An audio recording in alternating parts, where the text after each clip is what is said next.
Hello student, गृह विज्ञान की प्रथम वर्ष की कक्षा में आपका स्वागत है। आज हम पढ़ेंगे जनसंख्या वृद्धि की प्रवृत्तियों के बारे में। जनसंख्या वृद्धि की जो ये प्रवृत्तियाँ हैं, प्रवृत्तियों का मीनिंग है ट्रेंड से, यानी कि जो आजकल जो जनसंख्या वृद्धि की जो ग्रोथ हो रही है, दिनों दिन जो उसकी संख्या में जो वृद्धि हो रही है, उसको कहा जाता है प्रवृत्तियाँ। यानी कि आजकल का क्या प्रचलन चल रहा है, ट्रेंड का। आप जानते हैं कि हर वे में किसी भी क्षेत्र में किस चीज़ का सबसे ज़्यादा प्रचलन है। जैसे कि ड्रेसों का होता है, कपड़ों का है तो कपड़ों का क्या ट्रेंड चल रहा है, ठीक है, फैशन का क्या ट्रेंड चल रहा है। इस तरीके से हर चीज़ का अपने अपने क्षेत्र में अलग अलग ट्रेंड होता है, यानी कि हर प्रत्येक चीज़ की अपने अपने क्षेत्र में जो बढ़ोतरी हो रही है, ग्रोथ हो रही है, उसको यहाँ पे जनसंख्या की जो प्रवृत्तियाँ है, उसको जनसंख्या की जो ग्रोथ है, ट्रेंड जो चल रहा है, उसके बारे में आज हम समझेंगे। यानी कि जनसंख्या वृद्धि की जो प्रवृत्तियाँ हैं, जनसंख्या में जो दिनों दिन हर वर्ष हर काल में जो जनसंख्या की दिनों दिन वृद्धि हो रही है, उसको ही जनसंख्या वृद्धि की प्रवृत्तियाँ कहा गया है। जैसे कि हर काल में, प्रौद्योगिकी काल में, प्राचीन काल में, मध्य काल में, औद्योगिक काल में, जितने भी काल है, हर अलग अलग काल में जो जनसंख्या वृद्धि की जो ग्रोथ बढ़ती जा रही है, यानी कि जनसंख्या वृद्धि दिनों दिन बढ़ती जा रही है, उसके बारे में हर वर्ष में जितनी जनसंख्या बढ़ी है, उसका क्या इफेक्ट पड़ रहा है और वह किन कारणों से बढ़ी है, उसके बारे में आज हम समझेंगे। तो सबसे पहले जो जनसंख्या वृद्धि की ग्रोथ बढ़ी है, 10,000 ईस्वी पूर्व में जो जनसंख्या वृद्धि थी वह कितनी थी? 50 लाख थी। 10,000 ईस्वी पूर्व यानी कि ईसा से पूर्व की जो जनसंख्या बनता है वह है 50 लाख। फिर ईसा की जो पहली सदी आई उसमें थी 30 करोड़। ईसा की पहली सदी में जो जनसंख्या वृद्धि हुई, वह जनसंख्या थी वह कितनी थी? 30 लाख। उसके बाद जैसे जैसे बढ़ी, जैसे कि 1650 ईस्वी में जब जनसंख्या वृद्धि बढ़ी है तो वह हुई है 50। ईसा से पूर्व कितनी थी? 50 लाख। फिर 30 करोड़, फिर 50 करोड़। 50 करोड़ थी 16 से 50 ईस्वी में, कितनी थी? 50 करोड़ जनसंख्या थी। फिर 1750 ईस्वी में जो जनसंख्या बढ़ी है वह 50 करोड़ से बढ़कर कितनी हो गई है? 55 करोड़ हो गई। फिर सन बढ़ा 1750 ईस्वी के बाद 1830 ईस्वी में 55 करोड़ से कितनी हो गई है? 1 अरब जनसंख्या वृद्धि हो गई है। 1 अरब। 1 अरब का मतलब कितना हो गया? कि 100 करोड़। 100 करोड़ जनसंख्या वृद्धि हुई है। 1830 ईस्वी के बाद 1930 ईस्वी में जनसंख्या 1 अरब से बढ़कर कितनी हो गई है? 2 अरब। जनसंख्या सन 1930 के बाद 1960 ईस्वी में जनसंख्या बढ़ के कितनी हो गई?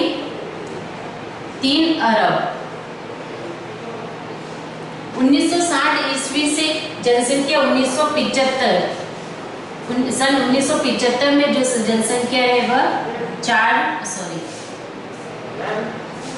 अरब बढ़ गई। 1975 ईस्वी से 1983 में कितनी हो गई? 5 अरब। 1987 ईस्वी से लेकर 1999 ईस्वी में कितनी हो गई? 6 अरब। 1999 से 2011 ईस्वी में 7 अरब। और लगभग कहा जा रहा है कि 223 ईस्वी में, यानी कि अनुमान लगाया जा रहा है कि 223 ईस्वी में यह बढ़ के कहाँ पे हो जाएगी? 8 अरब पे। यह है अनुमानित, यानी कि अनुमान लगाया गया है, अंदाजा लगाया गया है कि ये दिनों दिन बढ़ के 8 अरब जनसंख्या हो जाएगी। यानी कि जो दिन दिन जैसे जैसे ईस्वी सन बढ़ रहे हैं वैसे वैसे जनसंख्या में क्या हो रही है, ग्रोथ हो रही है, यानी कि जनसंख्या वृद्धि होती जा रही है। 10,000 ईस्वी पूर्व, ईश्वर से पूर्व जो थी वह थी 50 लाख। फिर ईसा की पहली सदी में थी 30 करोड़। 1660 ईस्वी में थी 50 करोड़। 1750 ईस्वी में थी 55 करोड़। फिर 1830 ईस्वी में कितनी हो गई है, 1830 ईस्वी में बढ़कर 1 अरब हो गई, यानी कि 100 करोड़ जो जनसंख्या है वह वृद्धि हुई है। फिर 1930 ईस्वी में कितनी हो गई है, 2 अरब जनसंख्या। अब जो ये जनसंख्या है देखो 1800 ईस्वी में इस सन में और 1930 ईस्वी सन में, ये इनमें जो जनसंख्या का डिफरेंस है वह कितना डिफरेंस आया है, यानी कि कितने सन का डिफरेंस आया है, 100 वर्षों का डिफरेंस आया है, 100 वर्ष का। यानी कि 1830 ईस्वी से लेकर 1930 ईस्वी में, यानी कि 100 वर्षों में जो जनसंख्या बढ़ी है वह कितनी हो गई है, 1 अरब जनसंख्या बढ़ चुकी है, यानी कि 1 अरब से 2 अरब जनसंख्या हो गई है। 1930 ईस्वी से 1960 ईस्वी में जो जनसंख्या वर्ष थे वह कितने वर्ष हुए, 30 वर्ष, यानी कि 30 वर्ष में फिर 1 अरब जनसंख्या बढ़ गई। फिर 1960 से 1975 ईस्वी में जो जनसंख्या बढ़ी है वह जनसंख्या कितनी बढ़ी है, 25 वर्ष। फिर 1 अरब जनसंख्या केवल 25 वर्षों में 1 अरब जनसंख्या बढ़ गई है। फिर इन दोनों का अगर हम डिफरेंस निकालें तो इन दोनों वर्षों के बीच का अंतराल कितना आता है, 12 वर्ष आता है। फिर इन दोनों सनों का 12 वर्ष, 12 वर्ष, यानी कि लगातार जैसे जैसे वर्ष कम हो रहे हैं वैसे वैसे जनसंख्या क्या हो रही है, इंक्रीज हो रही है, यानी कि जो वर्ष है वह क्या हो रहे हैं, कम हो रहे हैं, और जनसंख्या जो है, जनसंख्या वृद्धि क्या हो रही है, डिक्रीज हो रही है। यानी कि वर्ष जैसे जैसे वर्ष बीतते जा रहे हैं उनके वर्ष का डिफरेंस जो है कम होता जा रहा है, और उसके साथ साथ जनसंख्या वृद्धि में बढ़ोतरी, दिनों दिन बढ़ोतरी होती जा रही है। यानी कि 100 वर्षों में जनसंख्या 1 करोड़, फिर 30 वर्षों में जनसंख्या 1 करोड़, फिर 25 वर्ष में जनसंख्या 1 अरब बढ़ी है, 12 वर्षों में 1 अरब, फिर 12 वर्ष, यानी कि लगभग 12 वर्षों में 1 अरब जनसंख्या बढ़ती जा रही है। तो यही है जो जनसंख्या वृद्धि की प्रवृत्तियां कहलाती है, यानी कि जो जनसंख्या की जो ग्रोथ दिनों दिन हो रही है, यानी कि कम वर्षों में और जनसंख्या अधिक से अधिक बढ़ रही है। अब इन जनसंख्या और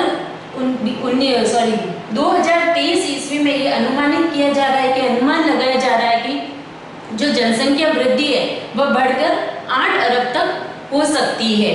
तो इस तरीके से कम वर्षों में जनसंख्या वृद्धि दिनों दिन बढ़ती जा रही है। अब ये जो जनसंख्या वृद्धि है, इस प्रवृत्ति के अनुसार कि कम वर्षों में जो जनसंख्या वृद्धि हो रही है उसका सबसे महत्वपूर्ण और सबसे लॉजिकली जो कारण है वह क्या है कि तीव्र जो जनसंख्या वृद्धि हो रही है औद्योगिक क्रांति के बाद, यानी कि जिस तरीके से हमारे देश में जो डेवलपमेंट हुए हैं, ठीक है, नए नए आविष्कार हुए हैं, उद्योगों में जिस तरीके से वृद्धि हुई है, उसके बाद जो जनसंख्या जिस तीव्रता से बढ़ रही है उसका कारण यही है कि जो विज्ञान और प्रौद्योगिकी का विकास जो है सबसे अधिक हुआ है। यानी कि जिस तरीके से साइंटिफिक जो प्रोडक्ट आए हैं हुए हैं उनके कारण जो है उद्योगों में भी क्या हुई है, वृद्धि हुई है। कई तरह के हमारे जो औद्योगिक है प्रौद्योगिकी है उनका विकास हुआ है, हमें कई तरह की सुविधाएं मिली है। जैसे जैसे बहुत सी चीज़ों का आविष्कार हुआ है, हमें सुविधाएं मिली है, उससे जन्म दर जो है बढ़ गई है और मृत्यु दर क्या हो चुकी है, कम हो गई है। मृत्यु दर कम होने के कारण क्या हो गई है, जन्म दर में वृद्धि हो गई। अभी मृत्यु दर में जो कमी आई है उसका मेन क्या रीजन है, चिकित्सा में सुविधा होना, यानी कि हॉस्पिटलों में हर तरह की सुविधा पहले जो था उसमें हॉस्पिटलों की सुविधा नहीं थी, जिस कारण से मृत्यु दर क्या थी, अधिक थी और जन्म दर थी कम। लेकिन जैसे जैसे चिकित्सा सुविधा बढ़ने लगी है वैसे वैसे मृत्यु दर क्या हो गई है, कम हो चुकी है और जन्म दर बढ़ती जा रही है, जिससे कि जनसंख्या में वृद्धि हो रही है।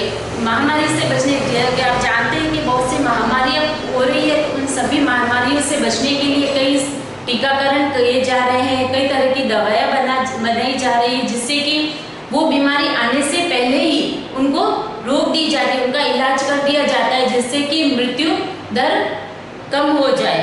इस तरीके की सुविधा देके जनसंख्या वृद्धि बढ़ रही है।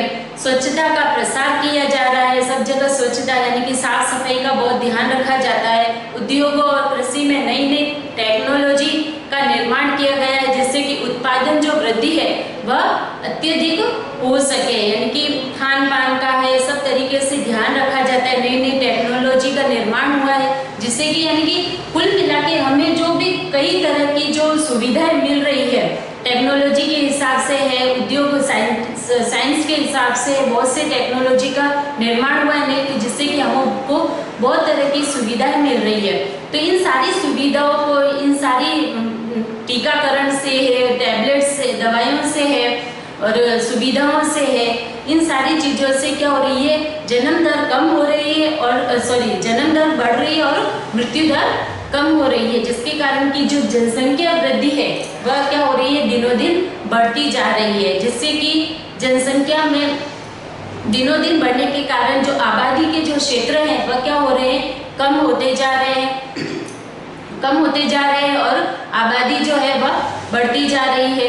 इसलिए जहाँ तक हो सके हमें इन सारी चीज़ों का ध्यान रखना चाहिए कि जन्म दर और मृत्यु दर क्या होना चाहिए, इक्वल में होना चाहिए, इनका लेवल जो है बराबर होना चाहिए।